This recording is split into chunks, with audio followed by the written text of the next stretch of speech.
Kapatid, ngayon po ay meron pa. Hindi nyo na siguro kailangan ng introduction kaya Tony Ferdinand pa, sabi na naman tato, no? So we'll be talking about sa kliyente niya kay Cassandra Cassie Leong, no? So kung may mga after nung kanyang magsasalita, may mga question tayo, Q&A, paki-state muna yung pangalan nyo sa identity mo, no? Ano ba? Okay, after mong salita. Okay, so, andun si Atty. Bertie Topacio. Hindi ko na kailangan i-introduce kilala niyo si Atty. Okay, Atty. Ay, magandang umaga po sa inyo lahat and thank you for coming on a holiday pa. As it seems, walang holiday ang katotohanan naman. So, thank you all. Anyway, gusto ko nang linawin yung ibang mga issues, regarding Cassie Leong, kasi napakaraming nagsasalita ng ganito, gano'n, lalo na sa parte ng ating pamahalaan to mislead the public. Ito, ang sasabihin ko lahat dito ay pwede nyo i-fact check at base sa batas. Okay. May isang minor issue dito which is the right to travel. Bakit nila pinabalik si Cassie Leong? For the record, sabi ng PI ito when I went there, because the initial engagement with Cassie Leong was when I saw her sa PI. Okay? At tinanong ko, meron kasi itong si Clavano ay nagdadadakdak at sinasabing violation of the Passport Act. Yung palang Sheila Guo yun. Pero sinabi niya, si Cassie Leong, sabi niya, may violation daw ng Passport Act at obstruction of justice. Okay. Tinanong ko, Sir, anong violation ng Passport Act? Sabi sa akin isang BI official, Sir, wala. Because according to our record, she is a Filipino. She is a holder of a valid Filipino passport. With respect to Cassie Leong, she went out of the country through the normal channels. So, bakit nagkaroon ng request ang Philippine government to the Indonesian government to repatriate her? Anyway, that is a minor issue. Okay? Kasi the only circumstances by which you can impair the right to travel ay if it is a case of national security, public health, or public safety. Saan doon bumabagsak si Cassie Leong? National security, terorista ba siya? Nagpapasabog ba siya ng bomba sa Maynila o sa Indonesia? Public health, may sakit ba siyang nakakahawa?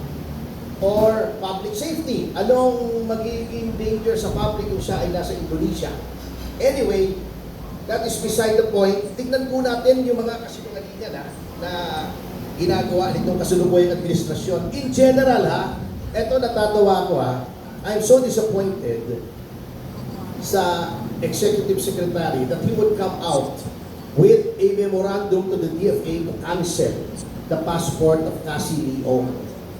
Alam niyo po, under the laws of the Republic, only the court can cancel a passport and only under 3 circumstances. Number 1, when a passport was fraudulently obtained. Nag-submit kayo ng peke birth certificate, nakakuha kayo ng passport. May birth certificate po si Cassie Leong na sa Philippine Statistics Authority.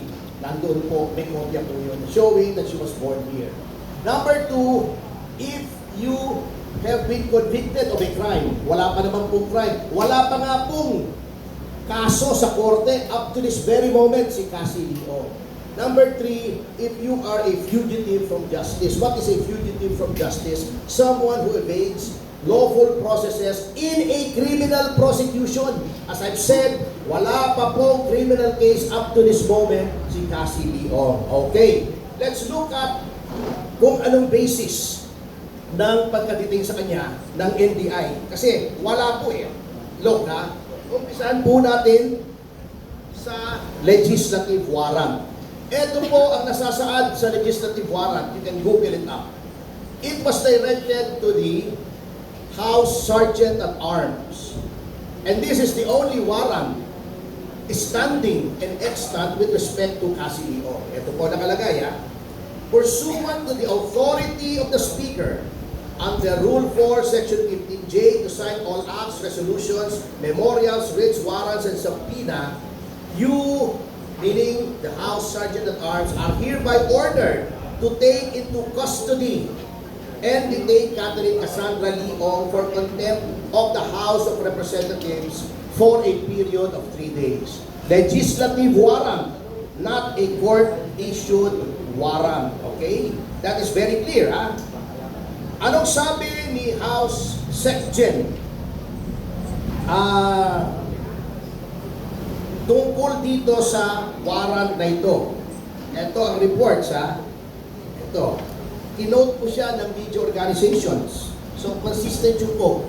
Sabi niya, based on the order of the Quadcom to take into custody and detain Ms. Catherine Cassandra Leong, the House Sergeant at Arms, in coordination with the Philippine National Police, is tasked to enforce such order and take into custody Ms. Leong as soon as she arrives in the Philippines. Bakit po in coordination?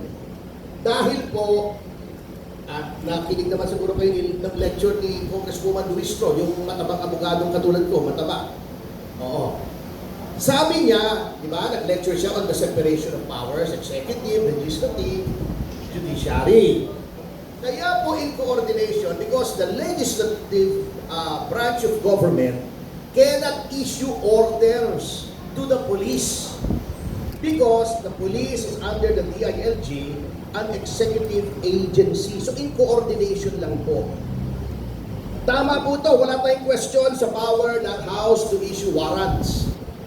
Ngunit, eto po ang ganitong mga warrants ay restrictive in application. Pag sinabi mong Philippine National Police lamang, hindi NBI, hindi AFP, hindi kung anumang ahensya ng gobyerno. Okay. Kasi, ito ay by virtue of the doctrine of separation of powers, exception ito sa separation of powers. Case in point, sa tamang pag-custody ng isang tao na may contempt, na may warrant because of contempt. Lincoln Ong, kliyente ko rin, formally, after the Senate Blue Ribbon Committee had a warrant issued to take him into custody, di ba, alam nyo lahat, pumunta yung Sergeant at Arms, may kasamang pulis, pumunta sa kondo niya, inaresto siya, diniretso siya sa Senado. Doon ko siya kinakausap doon sa parking lot. Hindi pwedeng makipag-argue anyone about that kasi I have personal knowledge of this. Ako ang abogado ni Lincoln Ong. Okay. So yun po ang dapat. Ang nangyari po rito, pagdating sa airport, dinala sa BI, kinuha ng NBI.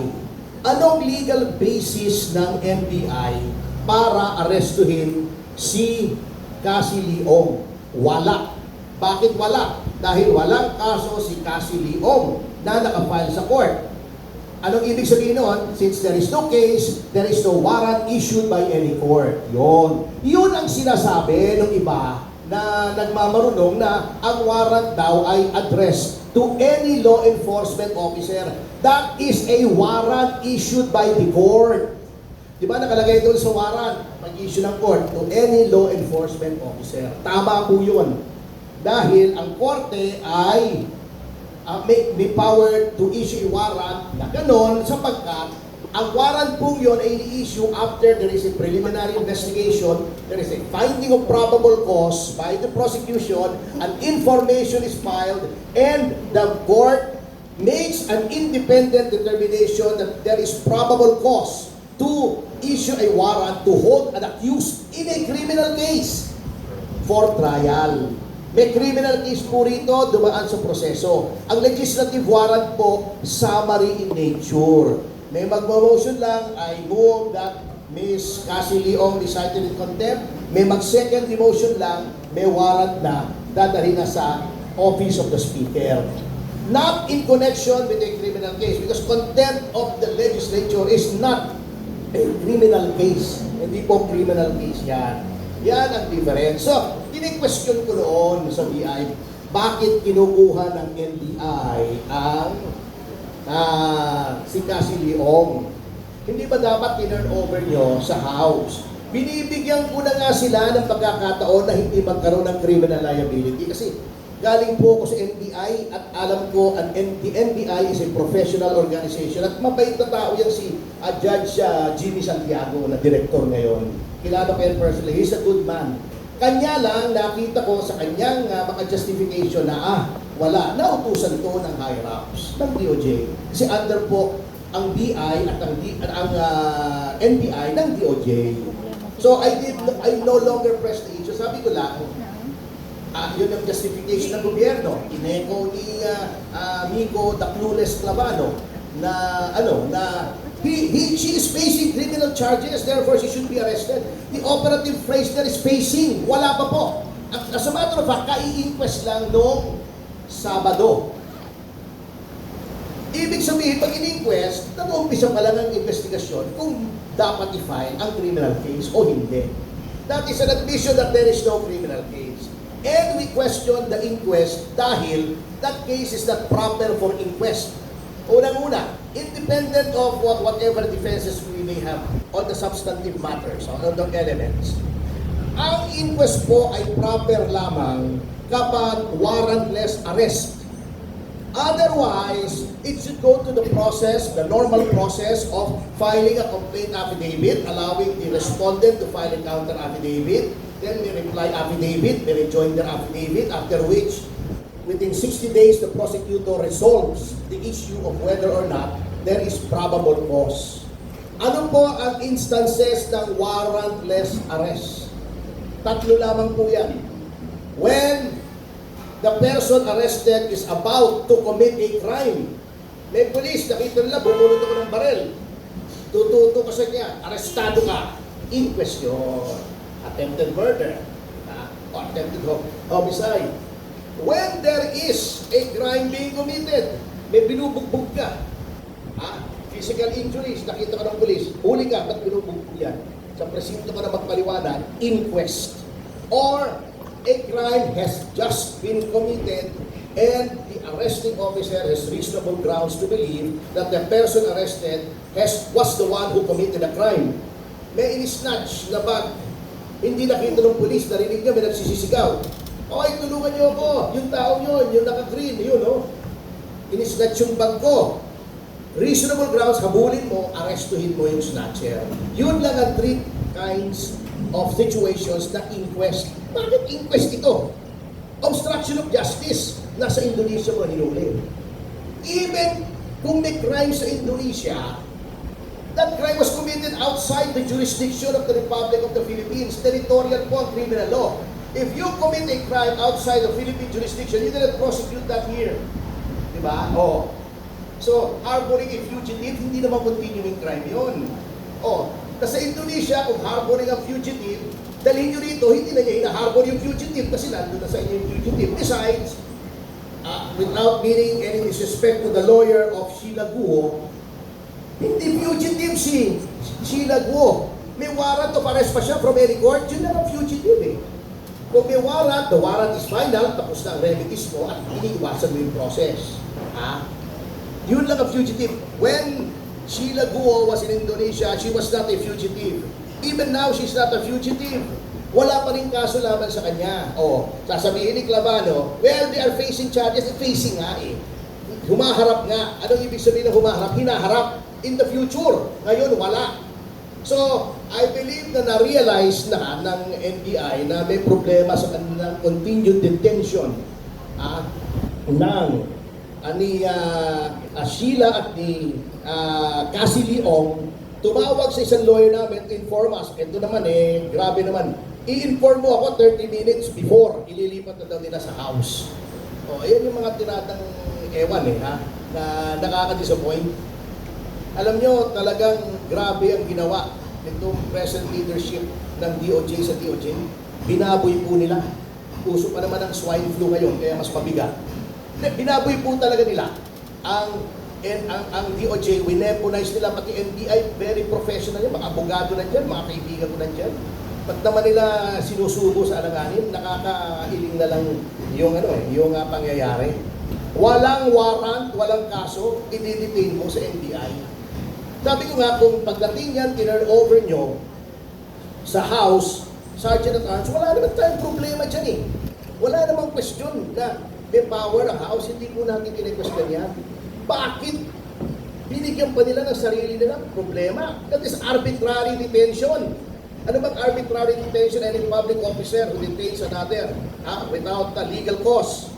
Oh, hindi ba yan? Public officer, mga NBI, dinetain nila si Cassie Leong at si Sheila Guo. Walang warrant, no nothing. Tapos yun lang ang elements po ng arbitrary detention, very simple.